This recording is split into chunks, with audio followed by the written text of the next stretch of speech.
আসসালামু আলাইকুম রহমতুল্লাহ। আপনারা জানেন যে আমি কিছু চারা করছিলাম ওয়ান টাইম কাপে এবং কিছু করছিলাম পলিথিনে। তো বেশিরভাগ চারাই আমার মাইর গেছে আর কি, হয় নাই। তো অনেকগুলো কারণ ছিল, আমি যে বীজগুলো সংগ্রহ করছি সেই বীজগুলো ভালো ছিল না। এরপর আবার রৌদ্রের জায়গায় ছিল, ঠিকঠাকভাবে পানি দিতে পারি নাই। অনেক কারণ ছিল, তার ভিতর থেকেও কিছু কিছু গাছ জন্মাইছে আলহামদুলিল্লাহ। তার ভিতরে কাঁঠাল গাছ আছে, রেন্টি গাছ আছে এবং অল্প কিছু মেহগনি গাছ আছে।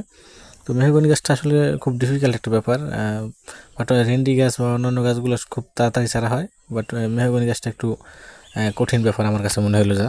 তো তারপর যা হয়েছে আলহামদুলিল্লাহ, আল্লাহর শুক্রিয়া। তো সেগুলো আমি আপনাকে দেখাইছি যে বেশ কয়েকটা চারা আছে এখানে, একটা আছে রেন্টি চারা। আর প্রত্যেকটা ওয়ান টাইম কাপের নিচে কিন্তু একটা ছিদ্র করে দিয়েছি, যাতে এই যে দেখেন ছিদ্রটা দেখা যাইতেছে, এই ছিদ্র দিয়ে যাতে অতিরিক্ত যদি পানি জমে, অতিরিক্ত পানিটা যাতে বর্ষার সিজনে নিচ থেকে বের হয়ে যায় আর কি। তো আলহামদুলিল্লাহ অল্প কিছু চারা পাইছি এবং আশা করা যায় যে আরও হয়তো কিছু চারা বের হবে এখান থেকে, দেখতেই পাইতেছেন এগুলোর ভিতরে বীজ দেওয়া আছে, এখান থেকে হয়তো আরও অল্প কিছু চারা আসবে ইনশাল্লাহ, আশাবাদী আর কি। তো ভালো মন্দ যা হয় আমি আপনাদেরকে জানাবো ইনশাল্লাহ, এবং কীভাবে কী করছি সব আমার চ্যানেল দেওয়া আছে, আপনারা চাইলে দেখে নিতে পারবেন।